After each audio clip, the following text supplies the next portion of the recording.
और इत संज्ञा के बाद में इत संज्ञक वर्ण का क्या होता है?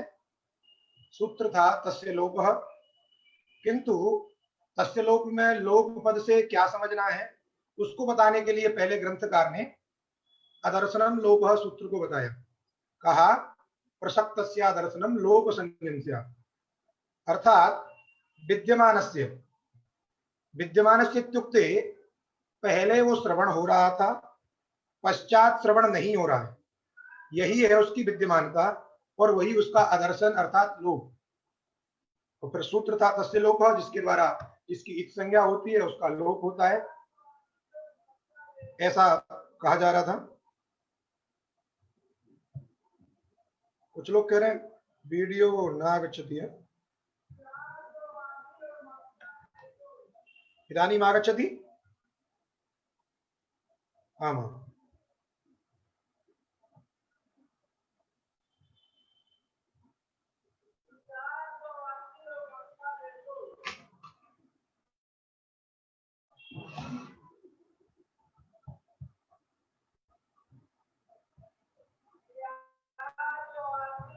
हाँ, इदानीम् आगच्छति।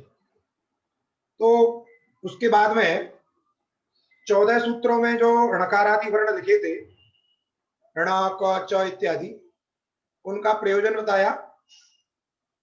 णादयो अणाद्यर्था, 14 वर्णों में जो णकारादि वर्ण है, अंतिम वर्ण, वो अणादि प्रत्याहारों की सिद्धि के लिए है। और अणादि प्रत्याहारों की सिद्धि कैसे होगी वो सब प्रकरण पीछे बता दिया था। अब प्रत्याहार संज्ञा विधायक सूत्र था आदिरंतेन सहिता, इसके द्वारा प्रत्याहार संज्ञा की जाती है। तो बताया था आपको संज्ञा विधायक सूत्रों में दो तरीके के पद होते हैं, अर्थात दो दल होते हैं। इसमें एक संज्ञा दल होता है और एक संगी दल होता है। आदिरंतेन सहिता ये जो सूत्र है, संपूर्ण सूत्र, ये संज्ञा दल है। सूत्र में संगी दल कहीं भी उपात्त नहीं है, क्योंकि अंत्येन इता सहित आदि संज्ञा। जब कभी भी किसी भी सूत्र में आपको संदेह हो कि इसमें संज्ञा दल कौन है और संगी दल कौन है, तो आप स्वयं से प्रश्न करिए। जैसे जो प्रथमांत पद उसमें होगा वो संज्ञा होगा, और जो षष्ठ्यंत से जो आएगा वो संगी होगा। उदाहरण के लिए देखें, इत संज्ञा, आपने बोला इत संज्ञा भवती, इत पद प्रथमांतत्वेन उसका उच्चारण कर रहे हैं। जब प्रश्न करोगे कस्य, तो कहोगे उपदेशे अंत्यत्व विशिष्ट हल इत्यस्य। तो षष्ठ्यंतत्वेन बोध्य जो भी आएगा वह संगी होगा, बोध्य होगा, और प्रथमांतत्वेन जो भी आएगा वह आपका बोधक होगा, अर्थात संज्ञा होगा। वैसे ही आदिरंतेन सहिता सूत्र में आप कहेंगे आदि अंतेन सह इता संज्ञा। जब पूछा जाएगा कस्य संज्ञा, तो जो कस्य से जिसका हमको अध्याहार करना है वही अध्याहरित जो पदार्थ है वही उसका संगी है। तो बताया था जहां पे आदि होता है किसी वस्तु का, अंत होता है, तो वहां पे मध्य भी होता है। इसीलिए हम यहाँ पे मध्यगा नाम का अध्याहार करते हैं। जहां आदि पदार्थ रहे, किसी वस्तु का आदि रहे, किसी वस्तु का अंत रहे, इसलिए आदि अंत रहने के कारण वहां पे हम लोग मध्यगा नाम का अध्याहार कर लेते हैं, अर्थात आदिरंतेन सहिता मध्यगा नाम संज्ञा। आदि पदार्थ क्या है? आदि किसे कहते हैं? देखिए, जिससे पहले तो कोई ना हो लेकिन बाद में हो। यस्मात् पूर्वम नास्ति परम अस्ति स आदि, अर्थात जिससे पहले तो कोई वर्ण न रहे और उसके बाद में रहे, उसको बोलते हैं आदि। जैसे आपने 10 व्यक्ति रख दिए, मान लीजिए पहला व्यक्ति ये है, तो ये इसके इधर में कोई नहीं है लेकिन इसके बाद में सब है, तो इसको कहेंगे हम आदि। यस्मात् पूर्वम नास्ति परम अस्ति स आदि। और अंत क्या है? अंत में इसका ठीक विपरीत हो जाएगा, यस्मात् पूर्वम अस्ति परम नास्ति। जिसके पूर्व में तो कोई चीज रहे लेकिन पर में कोई चीज न रहे, उसको बोलते हैं अंत। जैसे अय्युण सूत्र में यदि आपसे पूछा जाए आदि कौन है, तो आप सीधा सीधा बोलोगे अय्युण सूत्र में अकार आदि है। और पूछा जाएगा अंतिम कौन है, तो कहोगे आप ऋणा जो है अंतिम वर्ण है, अंत है, क्योंकि ऋणा के अंत में कोई नहीं है, इसलिए वो परम नास्ति पूर्वमस्ति अतः अंत। और अ के आदि में कोई नहीं है, इसीलिए अ और पूर्व बाद में है, अतः अ जो है आदि है। मध्य का नाम वर्ण कौन है उसमें, मध्यक वर्ण आपके ई उ हो गए, ये उसको मध्यक कहते हैं। तो वही हमने संज्ञा की थी, अंत्येन इता सहित आदि मध्य का नाम संज्ञा। प्रत्याहार भी हमने सिद्ध किए थे, जैसे अण प्रत्याहार इन्होंने दिया था उदाहरण, यथा अण इति अ ई उ वर्णानाम संज्ञा। तो अण प्रत्याहार बनाने के लिए पहले आपको अ देखना है कहाँ है वर्ण समाम्नाय में, और ऋण देखना है कहाँ है। तो मान लीजिए पहला वाला ऋण ही लेना है आपको, क्योंकि ऋण दो जगह है, एक अय्युण में ऋण है, एक लण में ऋण है। तो हमने ले लिया पहला वाला, अय्युण वाला ही ऋण ले लिया, तो हो गया अ से लिया हमने अय्युण का अ, और अंतिम वाला हो गया ऋण। तो इसमें प्रत्याहार विधायक सूत्र को घटाइए, अंत्य इत के सहित आदि। तो अंत्य कौन है, ऋण। क्यों है, क्योंकि अय्युण उपदेश है, उपदेश में अंतिम हल वर्ण की इत संज्ञा होती है। तो अय्युण उपदेश हो गया, अंतिम हल वर्ण ऋण हो गया, उसकी हो गई इत संज्ञा, इसलिए अंत्य इत संज्ञक वर्ण हुआ ऋण। और तत्सहित आदि अर्थात अंतिम जो इत संज्ञक वर्ण है उसको लेकर के जो आदि वर्ण वो हुआ अण।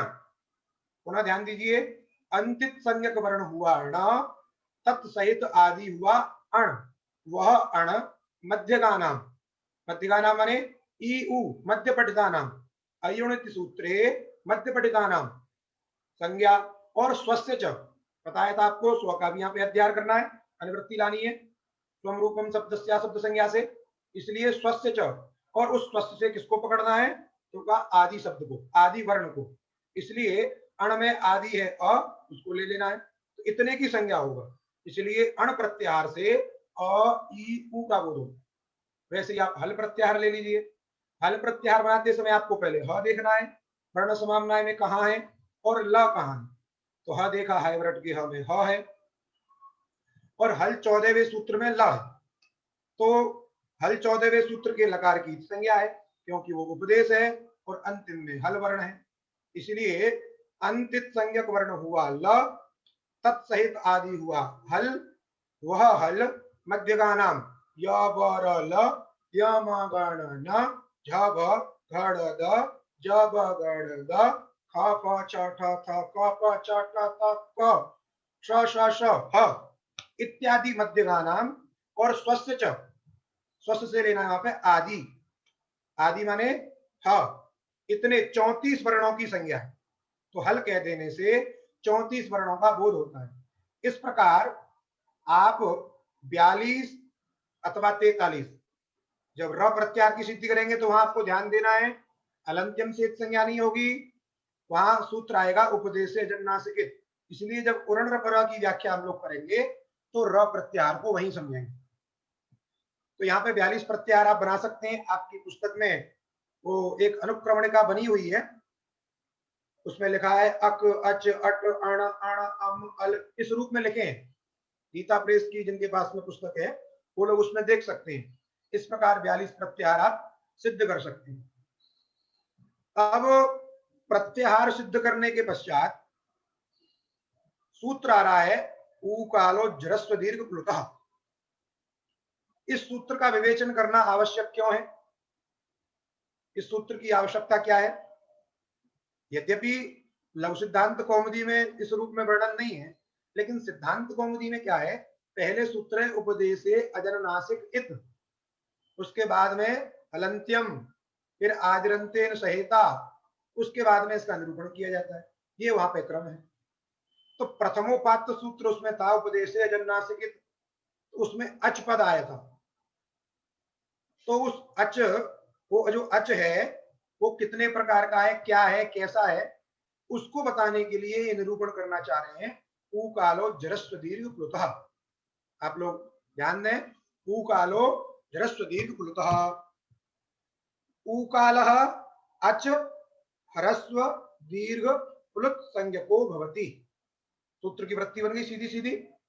ऊकालः एक पद है उसमें, ऊकालः अच, ऊकालः अच, ऊकाल और अच दोनों प्रथमांत हैं, इसलिए दोनों अभेद हैं।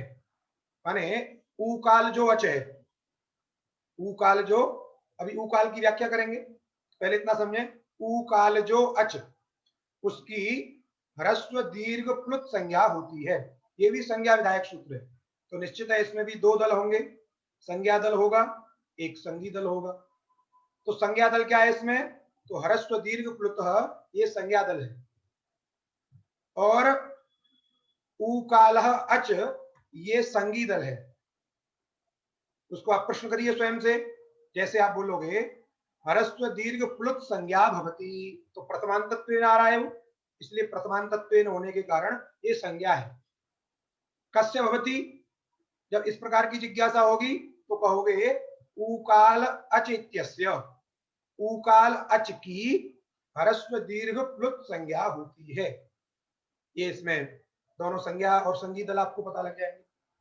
ह्रस्व दीर्घ प्लुतः में ह्रस्वश्च दीर्घश्च प्लुतश्च इति एतेषां समाहारः ह्रस्व दीर्घ प्लुतः, यहाँ पे सौत्रत्वात् पुल्लिंग हो जाता है, इसलिए ह्रस्व दीर्घ प्लुतः, और विशेष व्याख्यान की आवश्यकता नहीं। अब ऊकाल शब्द में देखें, ऊकाल में क्या है, तो देखिए जो ऊ है, यहाँ पे उस ऊ का अर्थ है तीन उकार, जैसा कि आप लोग वृत्ति में देखे हैं, वहां पे लिखा है ऊश्च, फिर ऊश्च, फिर ऊश्च। जो वृत्ति लिखी है नीचे, इसमें पहले लिखा है ह्रस्वकार उश्च, फिर दूसरा लिखा है दीर्घ ऊश्च, और तीसरा लिखा है प्लुत। जो ऊ के बाद में तीन लिखा है, उस तीन का मतलब है प्लुत, इसलिए तीन उकार है इसमें, ह्रस्वकार, दीर्घोकार और प्लुतोकार, एक मात्रिक, द्विमात्रिक और त्रिमात्रिक। बात समझ गए। इसीलिए उकाल में, उकाल के उकार में ये तीन उकार प्रविष्ट है। अब इन तीनों का समाहार द्वंद्व करके अक सवर्णी दीर्घ से दीर्घ हो जाता है, इसलिए देखिए द्वंद्व समास लिखा है उश्च, ऊश्च, ऊश्च, इन तीनों का द्वंद्व समास, जैसे रामश्च कृष्णश्च लक्ष्मणश्च इति राम कृष्ण लक्ष्मणा, ऐसा बनता है। वैसे यहां भी जब ऊ इन तीनों का करते हैं, उश्च ऊश्च ऊश्च इति वह, ऐसा रूप बनेगा, बहुवचन में रूप बनेगा वह। जब वह का काल के साथ में समास होगा, वह कालो यस्य, अथवा वाम वाम कालो यस्य, जैसा भी करें, तो षष्ठी समास करने पर वहां पे बन जाएगा ऊकालः, दीर्घ वाला ऊकालः। तीन उकार है, ध्यान दीजिए, एक मात्रिक उकार, द्विमात्रिक उकार और त्रिमात्रिक उकार। पहले एक मात्रिक और द्विमात्रिक को दीर्घ करिए तो बन जाएगा ऊ, तो ये जो ऊ हो गया, अब इसको प्लुत के साथ में भी दीर्घ कर दीजिए अकस्वर्ण दीर्घ से, तो ये भी क्या हो जाएगा ऊ। तो तीनों उकारों को मिलाकर के बनता है दीर्घ ऊ, ऐसा रूप बनता है। जैसे आप समझते हैं, आगे पढ़ेंगे, राम शब्द का जब वहां पर यद्यपि एक शेष हो जाता है, लेकिन तात्पर्य यही रहता है रामश्च रामश्च रामश्च, इन तीनों को मिला के जो रामा प्रयोग बनता है उसमें एक शेष होकर बनता है। लेकिन जब द्वंद्व समास होता है, जैसे रामश्च लक्ष्मणश्च, रामश्च कृष्णश्च लक्ष्मणश्च इति राम कृष्ण लक्ष्मणा, वैसे ही उश्च ऊश्च ऊश्च, इन तीनों का जब हम समाहार द्वंद्व करके प्रयोग करेंगे तो बनेगा वो, इतरेतर योग द्वंद्व करेंगे तो बनेगा वह। क्या बनेगा, वह।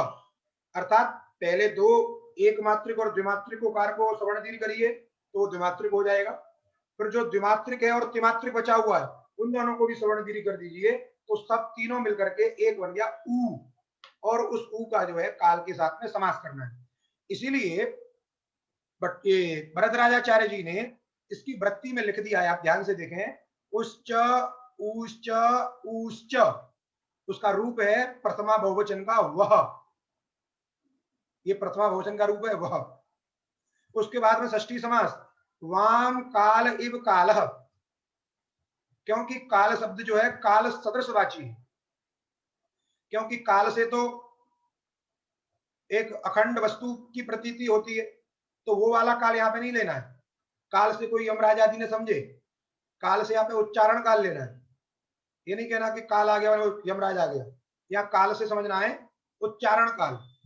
और काल शब्द जो है काल सदृशवाची है, क्योंकि वो काल जो अखंड रूप है, नित्य विभू है, वो किसी का परिचय, किसी से परिचिन्न कैसे होगा, इसीलिए उस काल को काल सदृश फर्क मानना है, अर्थात काल के समान काल। इसलिए वाम काल इव काल, जैसे आप समास करते हैं ना, उष्ट्र मुखम इव मुखम यस्य। अब ऐसा नहीं कि ऊंट का मुख ही उसका मुख हो गया है, ऊंट का मुख ऊंट के पास है, आपका मुख किसी व्यक्ति विशेष का मुख व्यक्ति विशेष के पास है, लेकिन समास करते समय क्या करते हैं कि ऊंट के मुख के समान इसका मुख है, उष्ट्र मुखम इव मुखम अस्य। वैसे यहां भी करना है, काल इव काल, अर्थात ऊ में रहने वाला जो काल है वो किसी दूसरे में नहीं रहेगा। जैसे ऊंट का जो मुख है वो किसी दूसरे का नहीं हो सकता है, उसके समान दूसरा हो सकता है। वैसे ही उकार का जो उच्चारण काल है वो उकार में ही रहेगा, उसके समान किसी दूसरे वर्ण का हो सकता है। इसीलिए उस काल शब्द को काल सदृश फर्क मानना है, काल शब्दस्य काल सदृश लक्षणा। इसलिए कहा उन्होंने वाम काल इव कालो यस्य। अन्य पदार्थ आपका है अच, अर्थात उस उकार के समान उच्चारण, अर्थात उकार के उच्चारण काल के समान उच्चारण काल है जिसका, दोबारा सुनेंगे, उकार के उच्चारण काल के समान उच्चारण काल है जिस अच का, उस अच की। वाम काल इव कालो यस्य, तो वाम माने वही जो वह आपने बनाया था ऊ शब्द का वह प्रथमा बहुवचन में, उसके षष्ठी का रूप है वाम, वाम कालः इति ऊ कालः। जैसे प्राज्ञ पुरुष इति राजपुरुष, वैसे ही वाम काल इति ऊ कालः। और ऊ काल सदृशः कालः यस्य, उसी को ऊ काल इव कालो यस्य, इन्होंने इसको एक साथ लिख दिया है, वाम काल इव कालो यस्य। उकार के उच्चारण काल के समान उच्चारण काल है जिस अच का, उस अच की क्रमशः ह्रस्व दीर्घ प्लुत संज्ञा होती है। और एक बात समझ लीजिए, मान लीजिए यहाँ पे वृत्ति न लिखी होती, उच्च उच्च उच्च, तब आप कैसे जानते कि यहाँ पे 3 उकार प्रविष्ट हैं? तब भी आप प्रयास करते, यहाँ पे व्याख्यान करते, चूंकि 3 संज्ञाओं का विधान किया जा रहा है, ह्रस्व दीर्घ प्लुत, 3 संज्ञाएं बताई जा रही हैं। अब एक व्यक्ति के 3 नाम रखने का तो प्रयोजन है नहीं, क्योंकि व्याकरण शास्त्र में इतनी छोटी छोटी संज्ञाएं की जाती हैं जितना हो सके, टी भू इत्यादि रूप में। बड़ी बड़ी संज्ञा तो जब कुछ नहीं मिलता है तब की जाती है। लाघव प्रिय होते हैं, यदि एक ही वर्ण की वो 3-3 संज्ञाएं कर देंगे तो ये लाघव नहीं होगा। अतः ह्रस्व दीर्घ प्लुत रूप में 3 संज्ञाओं का विधान किया जा रहा है, तो ये 3 संज्ञा जो हैं ये बताती है कि संज्ञा के जो संगी हैं वह भी 3 हैं। इसीलिए ऊ में आपको ढूंढना है 3 कैसे निकलेंगे, तो कैसे निकलेंगे, तो उसमें आप द्वंद्व समास करिए, उश्च उश्च उश्च, इसलिए बन गया ऊ कालः। तो इसमें एक मात्रिक, द्विमात्रिक और त्रिमात्रिक ऐसा कहा जाता है। अब एक मात्रिक को ह्रस्व कहते हैं, क्योंकि एक मात्रिक उकार के उच्चारण काल के समान उच्चारण काल है जिस अच का, ऐसा अर्थ करेंगे। फिर आगे द्विमात्रिक उकार के समान उच्चारण काल है जिस अच का। फिर आगे त्रिमात्रिक उकार के समान उच्चारण काल है जिस अच का, उस अच की क्रमशः ह्रस्व दीर्घ प्लुत संज्ञा होती है। अर्थात एक मात्रिक की ह्रस्व, द्विमात्रिक की दीर्घ और त्रिमात्रिक की जो है प्लुत संज्ञा होती है। इसीलिए एक बहुप्रचलित श्लोक है, एक मात्रो भवेद ह्रस्वो द्विमात्रो दीर्घ उच्यते त्रिमात्रस्तु प्लुतो गेयो व्यंजनं चार्ध मात्रिकम। व्यंजनम चार्ध मात्रकम, ऐसा।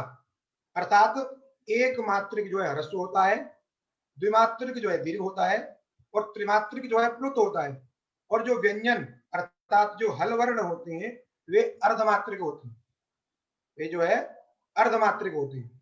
अब यहाँ पे विशेष सोचने वाली बात ये है, आप प्रश्न कर सकते हैं कि ये सूत्र में उकाला क्यों कहा है? वर्ण समाम्नाय में सबसे पहले अवर्ण रखा गया, अ ई उण, ऐसा है। तो यहां भी क्या कहना चाहिए था? आकालः। क्या कहना चाहिए था? आकालः। तो आकाला ना कह करके उकाला क्यों कहा? तो इसमें जो विद्वान लोग समाधान देते हैं वो कहते हैं कि जिस समय पाणिनि जी इस सूत्र का प्रणयन कर रहे थे वो प्रातः काल का समय था, भोर का समय था।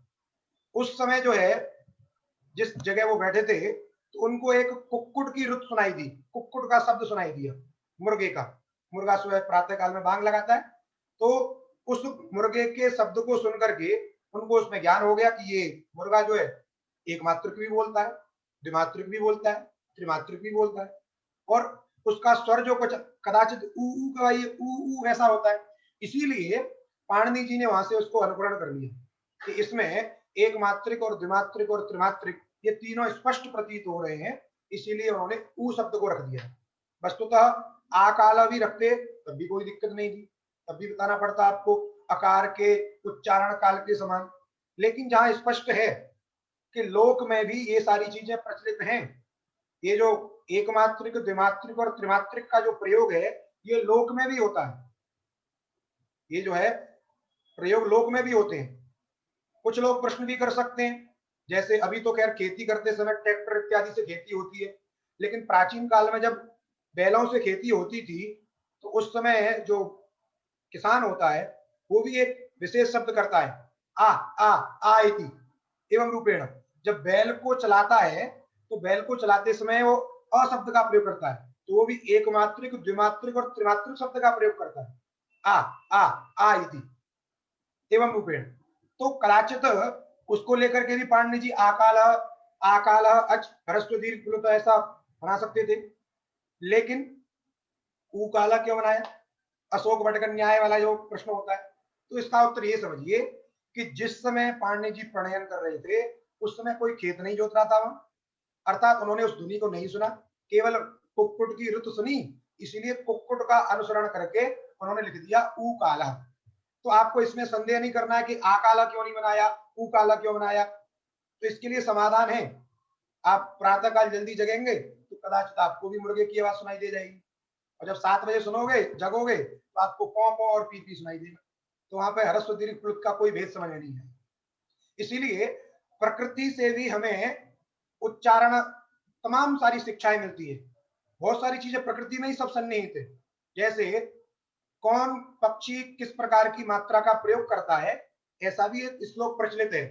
श्लोक है चासस्तु बदते मात्राम, मैंने गूगल क्लास में आज लिख दिया था, दोनों श्लोक जो है आप लोग वहां पे देख लेंगे, फिर भी बोल देता हूं।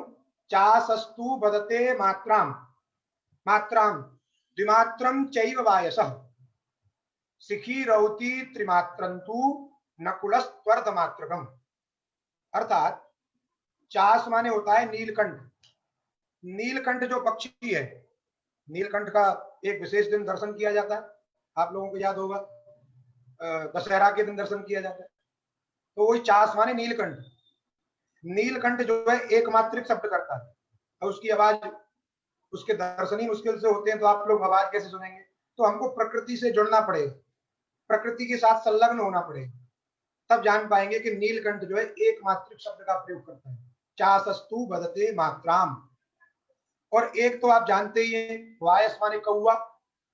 कौआ जो काव काव करता है वो द्विमात्रा में करता है, हमेशा काव काव जो करता है वो द्विमात्रिक शब्द प्रयोग करता है काव काव की, इसलिए द्विमात्रम चैव वायसः, वायस माने जो कौआ है वो द्विमात्रिक शब्द उच्चारण करता है।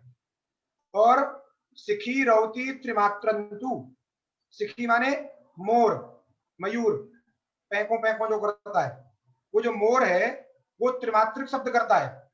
जब बरसात होती है, बरसात के होने से पहले वो चिल्लाता है पै पै करके, जो तो त्रिमात्रिक चिल्लाता है।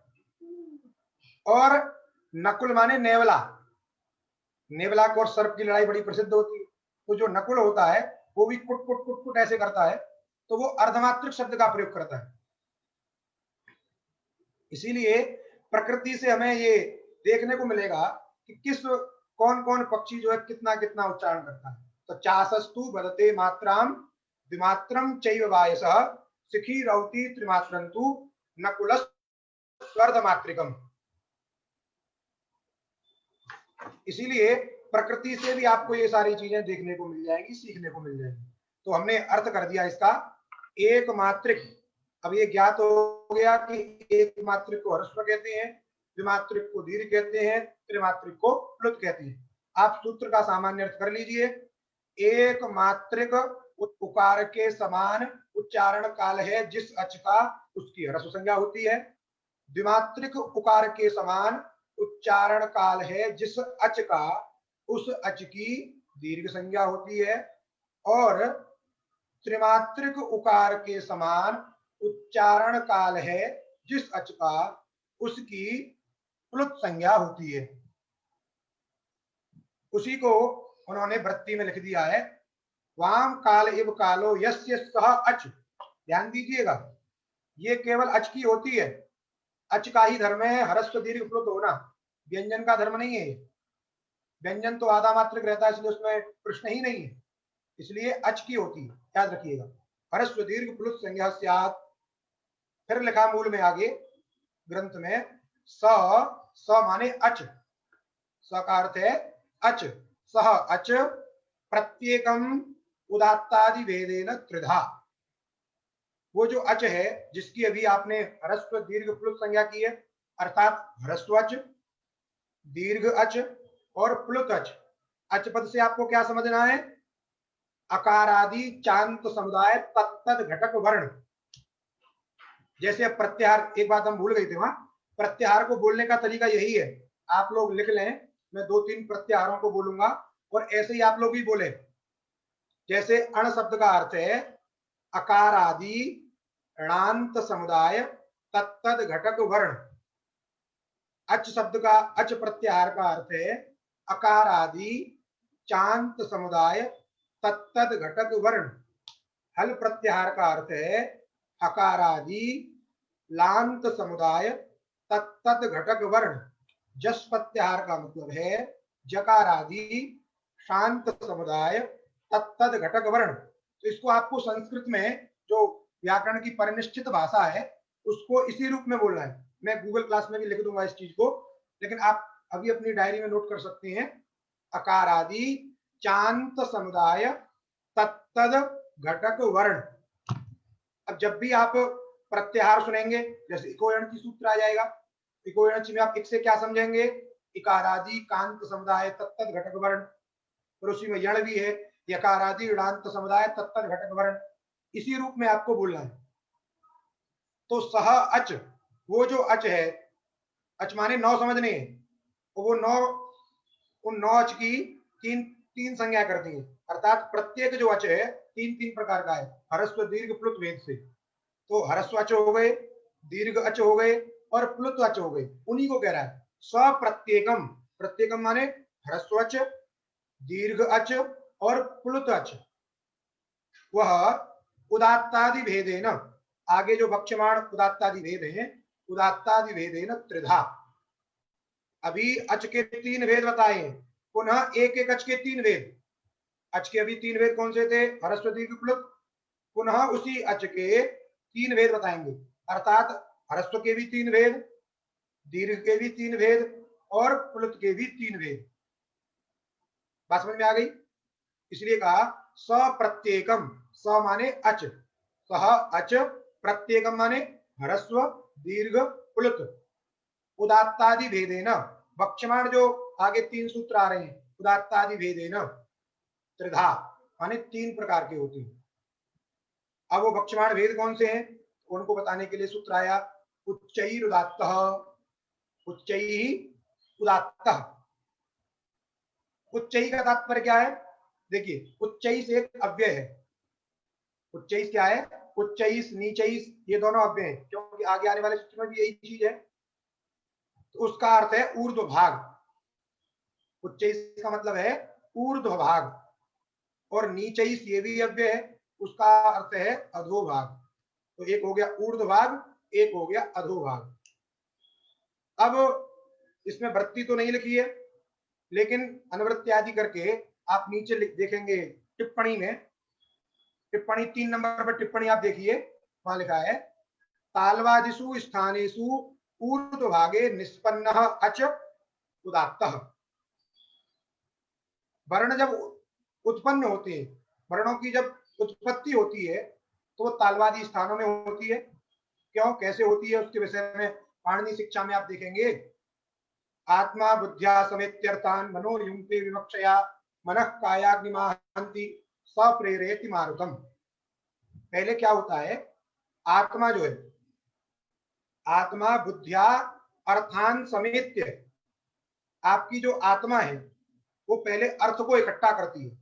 आप ऐसे समझें, जैसे आप कोई भी चीज बोलना चाहते हैं तो बोलने के पहले आप निश्चय करते हैं अंदर कि हमको बोलना क्या है, तो पहले आप अर्थ को ढूंढते हैं, मन बुद्धि लगाते हैं, मन बुद्धि लगा करके अर्थ इकट्ठा करते हैं, तब अंदर से प्रयास करते हैं, तब जाके उस अर्थ को किस शब्द से कहा जा सकता है तो वो शब्द निकलते हैं।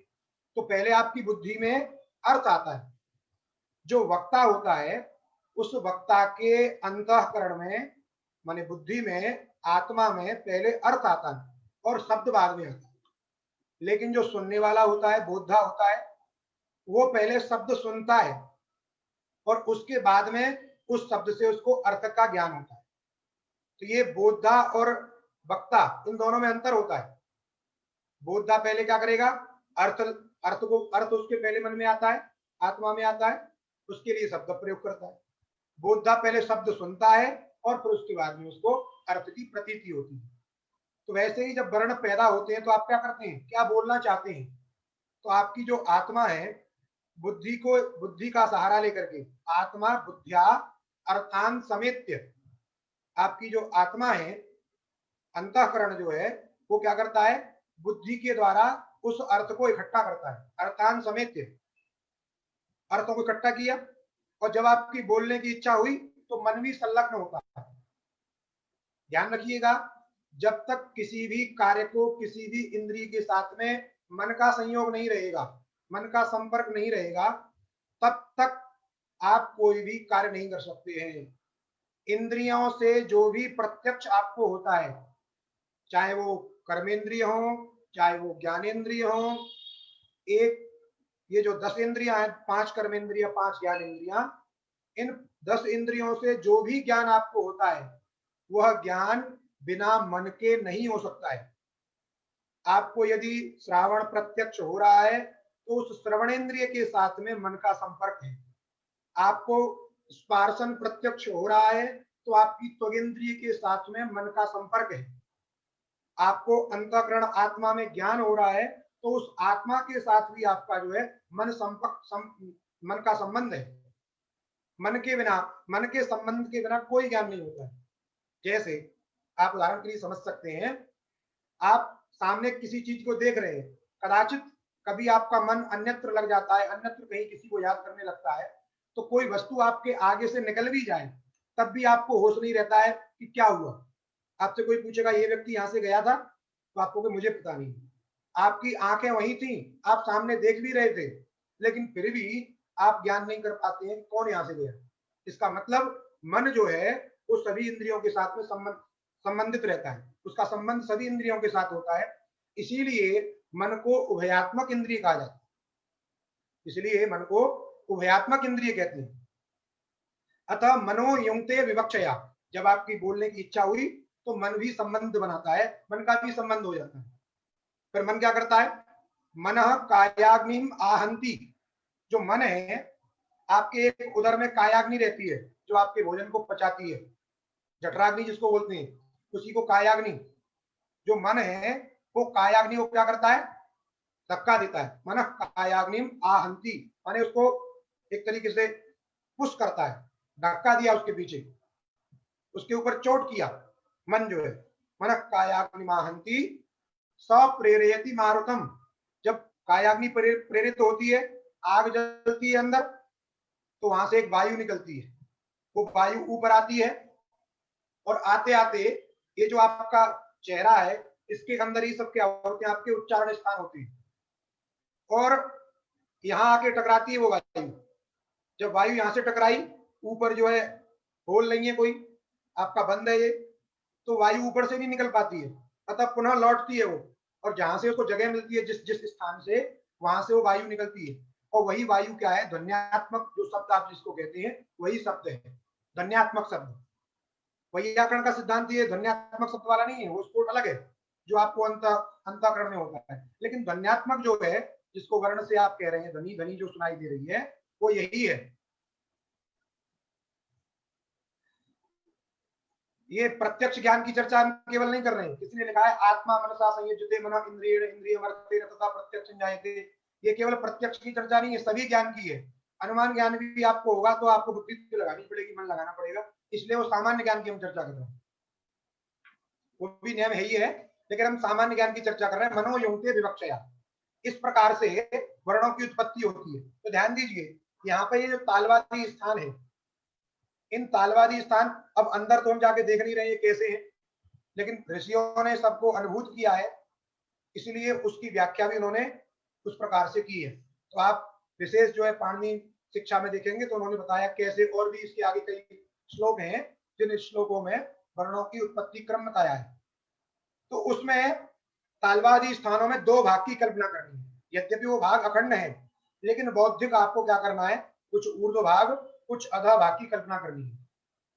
तो इस तालवादी स्थानों के ऊर्ध्व भाग में, ये जो इनमें जो तालवादी स्थान है, इनके ऊर्ध्व भाग में जब किसी अच की उत्पत्ति होती है, अर्थात ऊर्ध्व भाग से जब कोई ध्वनि अर्थात वायु निकलती है, तो वो जो अच है वह उदात्त संज्ञक होता है। और यदि वही ध्वनि वही वायु उसके अधोभाग से निकलती है तालवादी स्थान के, तो वह जो अच होता है वह अनुदात्त होता है। आप इसको ऐसे समझें, उदात्त में होता क्या है कि थोड़ा वेग पूर्वक, थोड़े शब्द वर्ण पर जोर देकर के बोला जाता है उदात्त में, उसमें शैथिल्य नहीं होता है, वो उदात्त वर्ण होता है। और जो अनुदात्त वर्ण होता है उसमें थोड़ी सी शिथिलता आती है। आप जब वेद पढ़ेंगे तो वेद में उदात्त अनुदात्त का जब उच्चारण करते हैं, गुरु परंपरा से जो पढ़ते हैं, इदानीं ये जो उदात्त अनुदात्त की परंपरा बहुत थोड़ी है, फिर भी जैसे यजुर्वेद में आप उदात्त अनुदात्त के लिए स्वर का प्रयोग करते हैं, 3 चिन्ह लगाए रहते हैं, 2 के लिए वहां उदात्त के लिए चिन्ह होता है और अनुदात्त के लिए चिन्ह होता है, वहां पे स्वरित के लिए कोई चिन्ह नहीं है। तो वो जो उदात्त अनुदात्त स्वरित है वो उसी चीज को बताने के लिए है, यहाँ पे ये जो अच है ये उदात्त है, यहाँ पे ये जो अच है ये अनुदात्त है। तो आपको समझना है उदात्त कैसे होगा, जिसमें वेग ज्यादा आप लगाते हैं, जिसको आप बहुत तीव्र गति से, जिसमें जोर लगा के आप बोलते हैं, वो आपका उदात्त होता है। और जिस अच का उच्चारण करते समय आप थोड़े उन स्थानों को शिथिल कर देते हैं, तो वही अच क्या हो जाता है, अनुदात्त हो जाता है। वही ऊर्ध्व भाग और वही उसका अधो भाग है। इसलिए तालवादी स्थान के ऊर्ध्व भाग में निष्पन्न जो अच है, तालवादी स्थान के ऊर्ध्व भाग में निष्पन्न जो अच है, उस अच की उदात्त संज्ञा होती है, और तालवादी स्थान के अधो भाग में निष्पन्न जो अच है उसकी अनुदात्त संज्ञा होती है। तो दोनों सूत्र व्याख्यात हो गए, उच्चैरुदात्तः और नीचैरनुदात्तः। अंतर बस केवल ऊर्ध्व भाग और अधो भाग को लेकर के, अच की ही उदात्त संज्ञा होती है, तो उदात्त संज्ञा है, और उच्चैस्त विशिष्ट जो अच है वह उसका संगी है। उच्चैस्त विशिष्ट जो अच है वह उसका उदात्त पद का बोध्य है, संगी है। वैसे ही नीचैरनुदात्त में अनुदात्त ये संज्ञा है, और नीचैस्त विशिष्ट जो अच है वह उसका संगी है, माने बोध्य। तो अब उस अच के उदात्त और अनुदात्त भेद बताए। अब तीसरा भेद बता रहे हैं अग्रिम सूत्र से, समाहारः स्वरितः। समाहारः स्वरितः, समाहारः कयो समाहार, किसका समाहार, तब कहा उदात्तत्व और अनुदात्तत्व धर्म का समाहार। अर्थात स्वरित किसको कहते हैं, जिस अच में उदात्तत्व धर्म भी रह जाए अनुदात्त तत्व धर्म भी रह जाए, अर्थात आधा वो उदात्त हो, आधा वह अनुदात्त हो, कॉम्बो, जिसको आप लोग क्या बोलते हैं, कॉम्बो। उसमें उदात्त तत्व धर्म भी है, उसमें अनुदात्त तत्व धर्म भी है, दोनों धर्म जिसमें मिले हुए हैं आप, उसको कहेंगे आप स्वरित। उसका आधा भाग उदात्त रहता है, आधा भाग अनुदात्त रहता है, इसीलिए समाहार, समाह्रियेते, द्विवचन की व्युत्पत्ति करनी है आपको, समाह्रियेते अस्मिन्, जिसमें समाहृत होते हैं दो, कौन, उदात्त तत्व धर्म और अनुदात्त तत्व धर्म, उसको बोलते हैं स्वरित।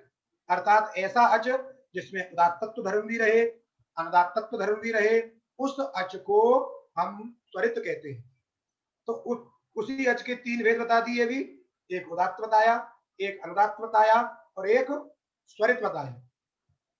अब इसका ऐसा नहीं करना है कि जैसे उस अच की, उदात्त अच की ऊर्ध्व भाग से उत्पत्ति हो रही थी और अनुदात्त की अधो भाग से उत्पत्ति हो रही थी, तो इसकी मध्य भाग से हो जाए, ऐसा नहीं है। मध्य भाग से कैसे होगी, उसमें दोनों धर्म लाने हैं हमको, उदात्त तत्व भी धर्म लाना है और अनुदात्त तत्व भी धर्म लाना है। इसका मतलब है जो स्वरित अच होता है उसका जो स्थान है, उसकी जो उत्पत्ति है, थोड़ी ऊपर से होती है और थोड़ी नीचे से होती है। अर्थात थोड़ा सा वह तालवादी के ऊर्ध्व भाग को स्पर्श करता है और थोड़ा सा जो है तालवादी स्थान के अधो भाग को स्पर्श करता है। कुछ लोग यहाँ पे ऐसा कहते हैं मध्य भाग से, यदि मध्य भाग से हो जाएगा तो उसमें उदात्त तत्व और अनुदात्त तत्व धर्म आएंगे कैसे, क्योंकि उदात्त तत्व धर्म कब रहेगा, जब ऊर्ध्व भाग में रहेगा, अनुदात्त तत्व धर्म कब रहेगा, जब वो अधो भाग में रहेगा। आपने कह दिया मध्य भाग से जिसकी उत्पत्ति हो गई, तो जब मध्य भाग से उत्पत्ति हो गई तो ना उसमें उदात्त तत्व धर्म रहा और ना ही उसमें अनुदात्त तत्व धर्म रहा, इसीलिए उसको स्वरित नहीं कह पाएंगे। तो स्वरित के लिए आप कहिएगा कि जिस जो अच थोड़ा सा ऊर्ध्व भाग में निष्पन्न हो और थोड़ा सा अधो भाग में, दोनों में स्पर्श करता हुआ जो आए उसको बोलते हैं हम स्वरित।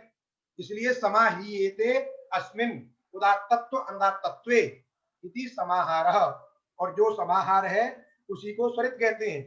तो समाहारः अच, समाहरित जो अच है अर्थात समाहार विशिष्ट दो धर्मों से युक्त कॉम्बो जो है, उस अच को हम स्वरित कहते हैं। तो उस अच के तीन भेद और बताए, उदात्त, अनुदात्त और स्वरित। अब ध्यान दीजिए, एक अच के कितने भेद हो गए, पहले अच के थे ह्रस्व दीर्घ प्लुत, अब प्रत्येक के, उदात्त के भी तीन, सॉरी ह्रस्व के भी तीन, दीर्घ के भी तीन और प्लुत के भी तीन। ध्यान दीजिए पुनः, पहले तीन भेद बताए थे ह्रस्व दीर्घ प्लुत, पुनः तीन भेद, प्रत्येक के तीन भेद, इसका मतलब उदात्त के तीन भेद, उनको ऐसे समझिए उदात्त है, इसमें तीन खाने आपकी उंगली में, ये उसको उदात्त कहिए, इसको अनुदात्त कहिए, इसको स्वरित कहिए। ये है ह्रस्व, इसमें तीन भेद है उदात्त अनुदात्त स्वरित। दूसरा आपका है दीर्घ, इसमें भी तीन भेद उदात्त अनुदात्त स्वरित। और तीसरा आपका प्लुत, इसमें भी उदात्त अनुदात्त स्वरित। तो तीन तीन तीन, ये कितने हो गए, 9। इसलिए कह रहे हैं ग्रंथकार स अच स नवविधोपि, वह अच 9 प्रकार का हो गया। अभी तक कितना हो गया, वो 9 प्रकार का।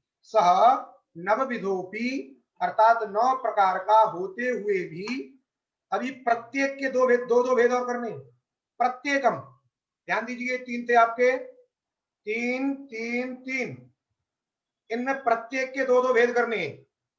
अब इसमें से भी आधा आधा करते जाइए, हमारी अंगुली में निशान नहीं बने, हम दिखा देते जो है, इसके भी दो कर लीजिए, इसके दो, इसके दो, इसके दो, इसके दो, इसके दो, इसके दो, इस प्रकार से प्रत्येकम अनुनासिकत्वानुनासिकत्वाभ्याम विधा, अर्थात अनुनासिक और अननुनासिक, ये दो भेद और है, अनुनासिक और अननुनासिक भेद से दो प्रकार की और है। प्रत्येक जो है, जब 9 के और दो भेद हो जाएंगे तो कितने हो जाएंगे, टोटल 18। इसीलिए एक अच के कितने भेद होते हैं, 18 भेद होते हैं।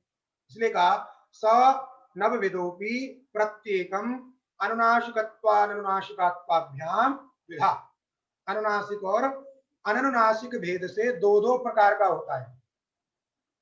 अब समझें कैसे उसको बोलेंगे हम। अनुनासिक संज्ञा कौन करता है, ये भी बात की बात है, पहले हम अच को समझें। प्रत्येक अच को कैसे कैसे समझेंगे।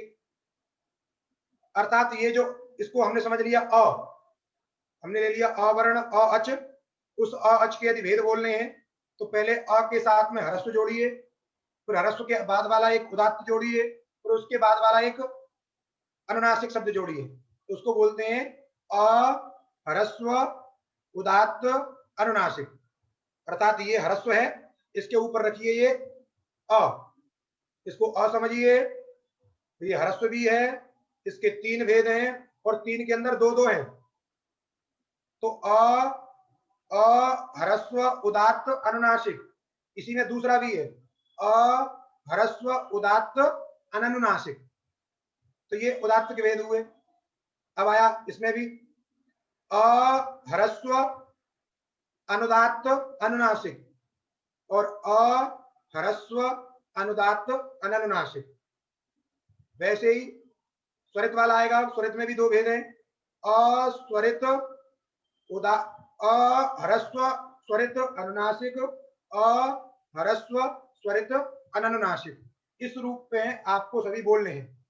वैसे ही दीर्घ के बोलेंगे अदीर्घ उदात्त अनुनासिक, अदीर्घ उदात्त अननुनासिक, अदीर्घ अनुदात्त अनुनासिक, अदीर्घ अनुदात्त अननुनासिक, अदीर्घ अनुदात्त अदीर्घ स्वरित अनुनासिक, अदीर्घ स्वरित अननुनासिक।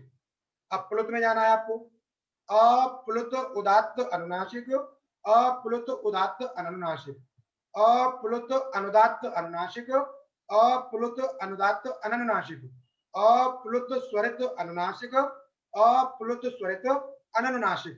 इस प्रकार एक अवर्ण के 18 भेद हो गए।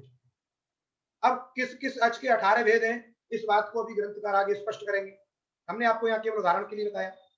तो प्रत्येकम अनुनासिकात्वाभ्याम विधा, प्रत्येक के अनुनासिक और अननुनासिक भेद से दो दो भेद बताए।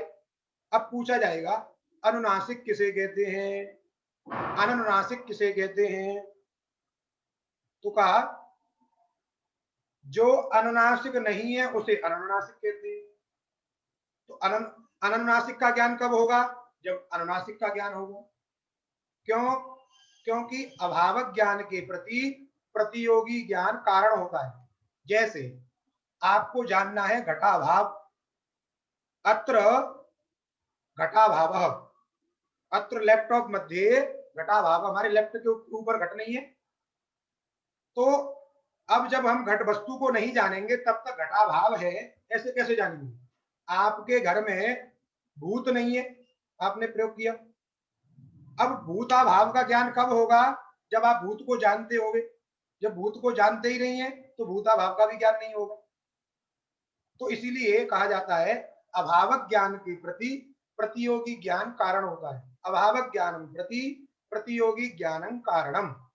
अतः आपको जानना है अननुनासिक।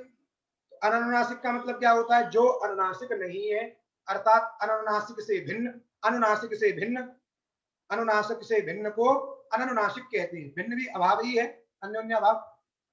तो पहले हमको प्रतियोगी जो है अनुनासिक, उस अनुनासिक को जानना पड़ेगा। अतः उस प्रतियोगी को बताने के लिए, अनुनासिक को बताने के लिए हम ये ग्रंथकार जो है अनुनासिक संज्ञा विधायक सूत्र की व्याख्या कर रहे हैं। जैसे घट को जानने के पश्चात यहाँ घटाभाव है ये स्वतः जान जाते हैं आप, क्योंकि घट नहीं है।